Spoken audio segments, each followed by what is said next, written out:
She told me, "Stop making a big deal. He only calls me princess as a joke." I said, "Adorable." Later, when she introduced me to him at a party, I showed him the text where she called him her backup plan. He left. So did I? Hey viewers, before we move on to the video, please make sure to subscribe to the channel and hit the like button if you want to see more stories like this. Thanks. I've always been the type of guy who believes that trust is a binary concept. You either have it or you don't. There is no middle ground, no trust, but verify. When I started dating Maya, I gave her that trust completely. We had been together for 2 years. On paper, everything was perfect. We had similar career goals, we made each other laugh, and we had just started talking about moving into a bigger place together. But for the last 6 months, there had been a third person in our relationship. He wasn't in our bed, and technically, he wasn't with her, but his presence was suffocating. His name was Mark. Mark was a work friend from her previous job. He was the guy who always commented on her Instagram posts within 30 seconds of them going live. He was the guy who sent her "good morning" texts that straddled the line between friendly and intimate. And, most annoyingly, he was the guy who called her princess. I tried to be the cool, modern boyfriend. I didn't want to be the jealous, controlling partner who forbids his girlfriend from having male friends. I swallowed my annoyance when he sent her flowers for her birthday with a card that said, "For the girl who deserves the world." I bit my tongue when he Venmo'd her money for coffee with the caption, "Treat yourself, princess." But the breaking point came on a Tuesday night. We were sitting on the couch, watching a movie, when her phone lit up on the coffee table. "Mark, good night, princess. Dream of something sweet. Maybe me?" Winky face. I paused the movie. The silence in the room was heavy. "Maya," I said, keeping my voice level. "We need to talk about Mark." She let out a dramatic groan, rolling her eyes so hard I thought they'd get stuck. "Oh my God, not this again. What did he do now? He just texted you good night, called you princess, and made a winking joke about dreaming of him. Come on, Maya. That's not respectful to me, and frankly, it's weird." She snatched her phone off the table and glared at me. "You are being so insecure right now. It is honestly exhausting." "It's not insecure to expect boundaries," I countered. "He's flirting with you. Openly." "He is not flirting," she snapped. "That's just how Mark is. He's goofy. He's like a brother to me. He calls everyone nicknames. You're reading into it because you're looking for a reason to be jealous. Does he call his male friends princess? Does he tell his sister to dream about him with a winky face?" She stood up, pacing the living room, effectively turning the situation around on me. "You're trying to control who I can talk to. It's toxic, okay? Mark has been there for me through some really hard times. He's a good friend. I'm not saying you can't have friends," I said, standing up to meet her eyeline. "I'm saying this guy clearly wants to be more than a friend, and you're allowing it because you like the attention." That was the wrong thing to say. Her face flushed red. "Stop making a big deal out of nothing," she shouted. "He only calls me princess as a joke. It's ironic. You just don't get our humor because you're too busy analyzing everything like a psycho." She took a breath and then delivered the ultimatum. "Look, Mark is having a birthday party this Saturday. I wasn't going to ask you to go because I knew you'd be weird about it, but now I think you have to go. You need to meet him properly, see us interact, and realize how stupid you're being. You need to apologize for acting like this." I stared at her. She wanted me to apologize? She wanted me to go to this guy's party, watch him fawn over her, and pretend I was okay with it to prove I wasn't toxic. "Fine," I said, my voice cold. "I'll go to the party." "Good," she huffed, grabbing her purse. "I'm going to my sister's for the night. I need space. Don't text me until you're ready to stop acting like a jealous teenager." She slammed the door. I stood there in the quiet apartment, feeling that unique mixture of anger and doubt. Was I crazy? Was I actually being insecure? For a moment, she almost had me convinced. Almost. 2 days later, Maya came back. She acted as if nothing had happened, sweet, affectionate, talking about our future. It was a strategy I'd seen before. Punish me with absence, then reward me with affection so I'd be afraid to rock the boat again. On Thursday evening, she was in the shower. I was sitting on the bed, reading a book, when she yelled out from the bathroom. "Babe, can you find that photo of us from the beach last summer? Sarah wants to see the swimsuit I was wearing. She wants to buy the same one." "Sure," I shouted back. "It's on my iPad. The passcode is your birthday." I picked up her iPad from the nightstand. I wasn't snooping. I wasn't looking for dirt. I genuinely just wanted to find the photo of the swimsuit to send to her sister, Sarah. I unlocked it and tapped on the Photos app. Because she had her Apple ecosystem synced, her iMessages were linked to the iPad. As I opened the Photos app, a banner notification dropped down from the top of the screen. Sarah, I don't know. Hearing him talk about it, don't you think you should just cut Mark off? It seems messy. My stomach dropped. I knew I shouldn't click it. I knew that whatever was behind that notification was going to hurt. But the princess argument was still ringing in my ears. He's like a brother. You're insecure. It's a joke. I tapped the banner. The message thread with Sarah opened up. I scrolled back just a few hours. They had been discussing our fight from Tuesday night. Maya, protagonist, is being so annoying about Mark again. He literally threw a fit because Mark called me princess. Sarah, to be fair, that is kind of cringe. Why does Mark do that? Maya, I don't know, it's his thing. It makes him feel like a big man, or whatever. It's harmless. Sarah, but you know Mark likes you, right? Like, he's clearly waiting for his turn. I held my breath as I read Maya's response. This was the moment of truth. This was where she would defend our relationship. This was where she would tell her sister that she loved me and that Mark was just a friend. Maya, LOL, obviously I know that. But I can't cut him off. He buys me stuff and boosts my ego when protagonist is being moody. Plus, let's be real. If protagonist ever messes up or we break up, Mark is a solid backup plan until I find someone better. He's pathetic and tries way too hard, but he's useful. Safe. I read it 3 times. A solid backup plan. Until I find someone better. Pathetic. Useful. It was a physical blow. I felt the air leave my lungs. All the time she called me insecure, all the time she told me I was crazy, she knew exactly what was happening. She wasn't naive. She wasn't just friendly. She was calculating. She didn't respect me. She saw me as the current option, liable to be replaced if I became moody, aka had boundaries. And Mark? She didn't respect him either. She was stringing him along, milking him for validation and gifts, laughing at his desperation behind his back. She called him pathetic. I looked at the bathroom door. I could hear the water running. I could hear her humming a song, completely oblivious to the fact that she had just nuked her entire life with a few bubbles of blue text. My first instinct was to storm into the bathroom and scream. I wanted to throw the iPad into the wall. I wanted to pack my bags right then and there. But then I remembered Saturday. I think you have to go. You need to meet him properly and realize how stupid you're being. A cold, terrifying calm washed over me. It was a sensation I had never felt before, the absolute absence of love. It was like a switch had been flipped. I didn't love her anymore. You can't love someone who views people as useful backup plans. I took my phone out of my pocket. I took a high-resolution photo of the conversation on the iPad screen, ensuring the timestamps and names were clear. Then I took a second photo, zooming in on the paragraph where she called Mark pathetic and a backup plan. I closed the Messages app. I found the photo of the swimsuit. I texted it to Sarah from Maya's iPad, adding a cheerful "here it is." I put the iPad back on the nightstand exactly how I found it. When Maya came out of the bathroom, wrapped in a towel, smiling at me, I smiled back. "Did you send it?" she asked, drying her hair. "Yeah," I said. "Sent. Thanks, babe. You're the best." She leaned in to kiss me. I didn't pull away. I let her kiss me. But in my head, I was already gone. I was just counting down the hours until Saturday night. "I've been thinking about what you said." I lied, my voice steady. "You're right. I've been insecure. I really want to come to this party on Saturday and make things right with Mark." Her eyes lit up. She looked triumphant. "I knew you'd come around. It's going to be so much fun. You and Mark are going to get along great once you stop being so defensive." "Oh, I'm sure we will," I said. "I think Mark and I are going to have a lot to talk about." Saturday night arrived. I dressed carefully, a nice shirt, good jeans, the watch she hated because she said it looked too serious. I felt strange. Usually, going to a party where I felt uncomfortable meant a knot in my stomach. Tonight, I felt nothing but a chilling calm.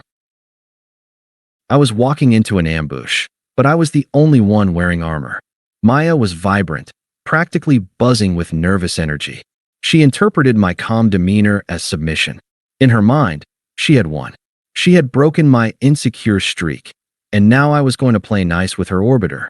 You look hot, she said, kissing my cheek as we parked in front of a sprawling suburban house. Just relax tonight, okay? Mark is really excited to finally hang out with you properly. I'm excited too, I said. The party was already in full swing. The music was loud, the kitchen island was covered in liquor bottles, and about 30 people were milling around. We hadn't been inside for 5 minutes before Mark materialized. He was taller than me, with the kind of loud, salesman energy that takes up too much space in a room. He had a beer in one hand and immediately draped his other arm around Maya's shoulders, squeezing her tight. There she is, he boomed. He looked at me, his smile not quite reaching his eyes. And you brought the ball and chain. Good man. Glad you could make it out of the dungeon. It was a stupid, alpha-posturing joke. A week ago, it would have made my blood boil. Today, it just felt pathetic. Wouldn't miss it, I said, shaking his hand. His grip was unnecessarily tight. For the next hour, I watched a masterclass in disrespect. Maya was working the room, but she always drifted back to Mark's orbit. And Mark was peacocking hard. He was constantly touching the small of her back, whispering in her ear so she'd giggle, and making sure my glass was always empty while hers was full. Every time he did something boundary crossing, Maya would glance at me, checking to see if I was going to crack. I just smiled, sipped my water, and waited. The climax happened near the kitchen island. Someone was making a toast to Mark for his birthday. The room quieted down. Mark held up his glass, basking in the attention. He looked over at Maya, giving her a look that was entirely too intimate for a brotherly friend. Thanks everyone, Mark said. Then he winked at Maya. And thanks to my princess for organizing the booze run. You know I'd be lost without you, girl. A few people chuckled. Maya beamed, soaking it up. She shot a triumphant look my way. See, her eyes said, it's just a joke. You're okay with this. It was time. I set my water glass down on the counter with a quiet clink. I walked around the island, stepping into the center of the small circle, right next to Mark. Actually, Mark, I said, my voice clear enough to cut through the low chatter. Before we keep celebrating, I owe you an apology. The room went dead silent. Maya's smile froze. Mark looked confused, but pleased. Oh yeah.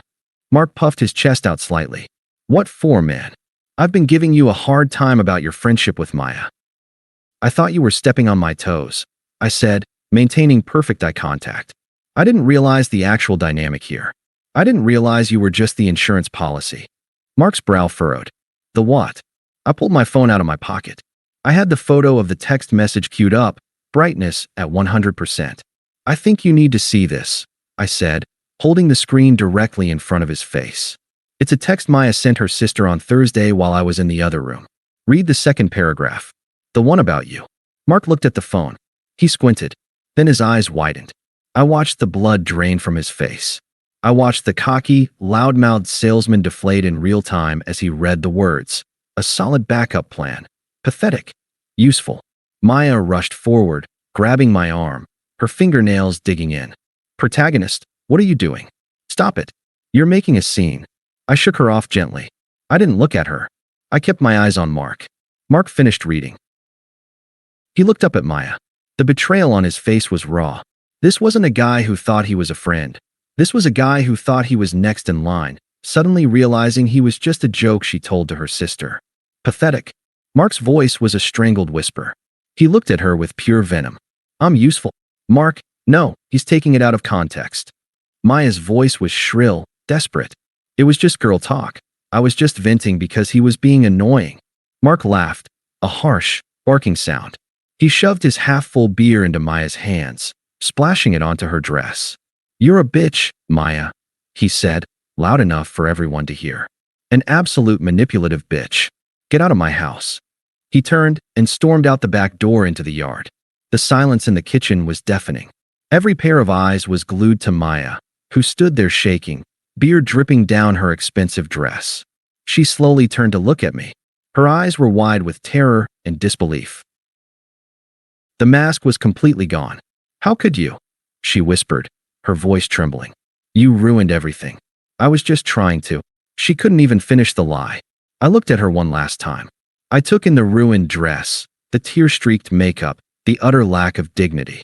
I felt a profound sense of release. Adorable, I said. I turned my back on her and walked out the front door, leaving her alone in a room full of people who now knew exactly who she was. I didn't speed on the way home.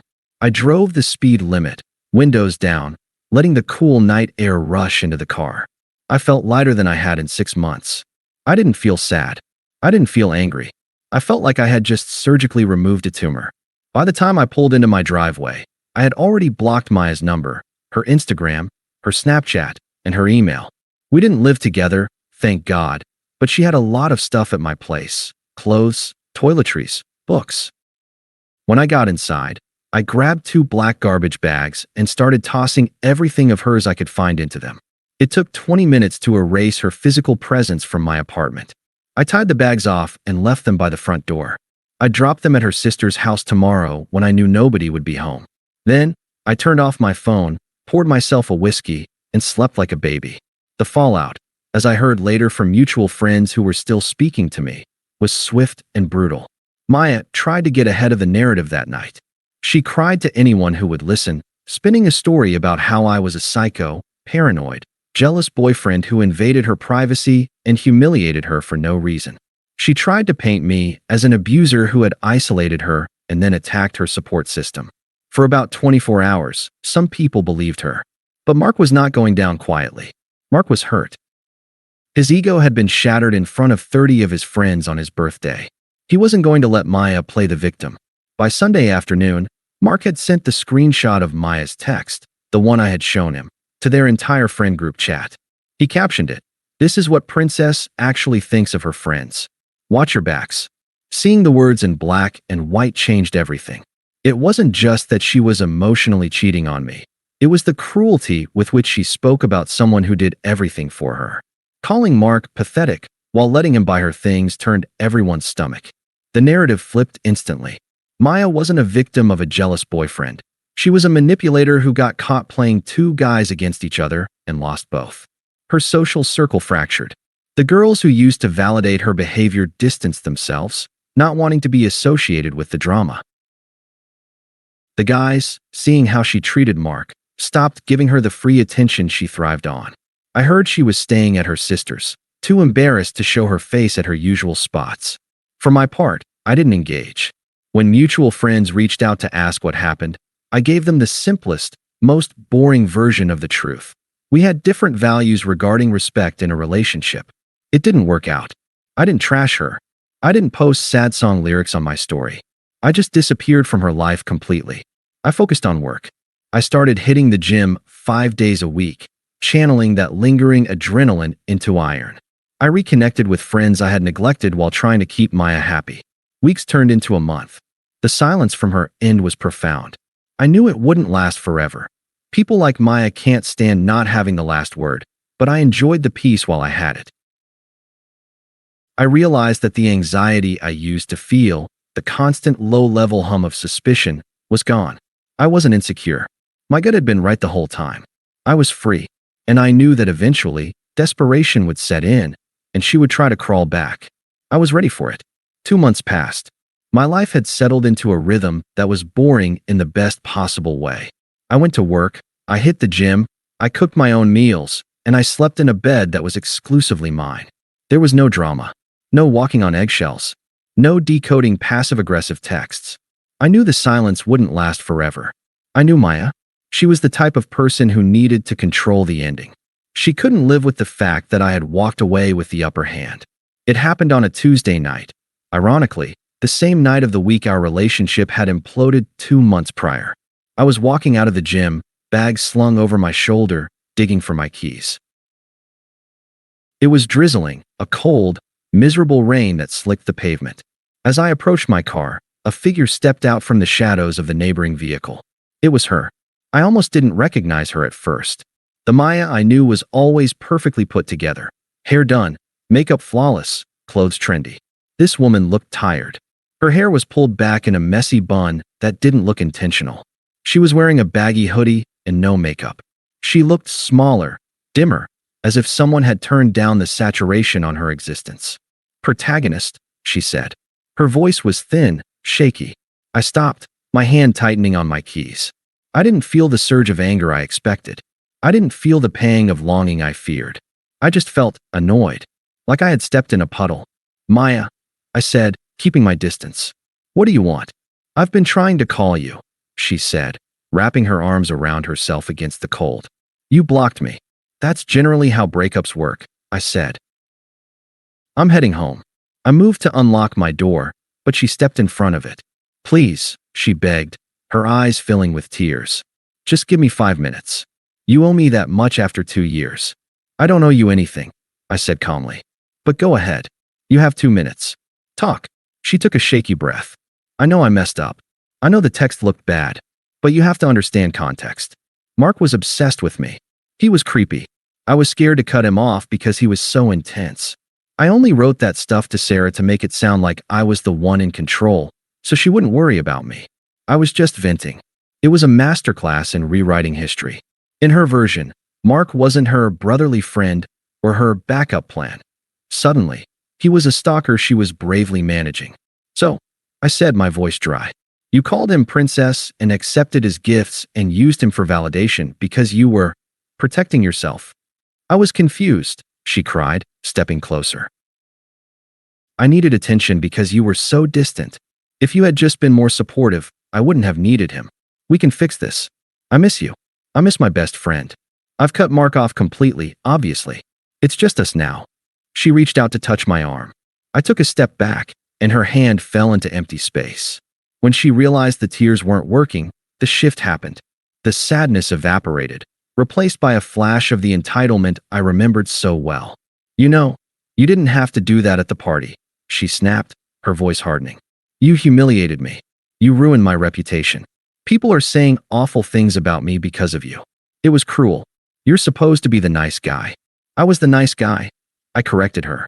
And you treated the nice guy like a placeholder. I made a mistake, she shouted, her voice echoing in the empty parking lot. One mistake, and you nuked our entire life. Don't you think that's a little bit of an overreaction? Don't you think you're being a little bit dramatic? There it was. Even at rock bottom, standing in the rain, she was still trying to gaslight me. She was still trying to convince me that my reaction to her betrayal was the real problem. I looked at her, really looked at her. For 2 years, I had thought she was the prize. I had thought I was lucky to have her. I had put up with the orbiters, the disrespect, and the jokes because I was afraid of losing her. But standing there under the flickering parking lot light, I realized the truth. She wasn't a prize. She was a liability. She was a bad investment of time, energy, and emotion. I checked my watch. Time's up. That's it, she scoffed, crossing her arms. You're just going to walk away? You think you're better than me? I don't think I'm better than you, Maya, I said. My voice was low, steady, and devoid of any emotion. I wasn't trying to hurt her. I was just stating facts. I just think I'm finished. You'll regret this, she sneered, though I could hear the desperation creeping back in. You're going to be alone, and you're going to realize that nobody else is going to put up with your insecurities. I laughed, a genuine, short laugh. See, that's the thing, I said. I wasn't insecure. I was observant, and you proved me right. I unlocked the car door. She didn't move, blocking my path to the handle. Maya, I said, looking her dead in the eye. You played a game. You wanted a roster. You wanted the boyfriend at home and the fan club on the side. You wanted the safety of me and the ego boost of him. She opened her mouth to interrupt, but I held up a hand. But you overplayed your hand. You didn't respect the starter, and you didn't respect the bench warmer. So now, I gestured to the empty, rainy parking lot around us. Now the bench is empty. The stadium is closed. And you're the only one left in the game. Her face crumbled. The anger vanished, leaving only a hollow realization. She looked around, as if suddenly aware of how cold and alone she actually was. I can change, she whispered. It was barely audible. I know, I said, but you'll have to do it for someone else. You're not my problem anymore. I gently moved past her, opened the car door, and got in. I shut the door, sealing out the cold and the damp. She stood by the window for a second, looking like a ghost. She raised a hand, maybe to knock on the glass, maybe to wave goodbye. I didn't wait to find out. I put the car in reverse, backed out, and drove away. I checked the rearview mirror once. She was just a small, dark shape standing alone under the street lamp, shrinking with every yard I put between us. I turned on the radio. A song I didn't know was playing, something upbeat and loud. I turned it up. I thought about the future. I thought about meeting someone who didn't need a backup plan. I thought about a life where trust wasn't a joke. I drove home, and for the first time in a long time, I didn't look back. Thanks for watching. Make sure to subscribe to the channel and hit the like button. What do you think about this story? Share it in the comments.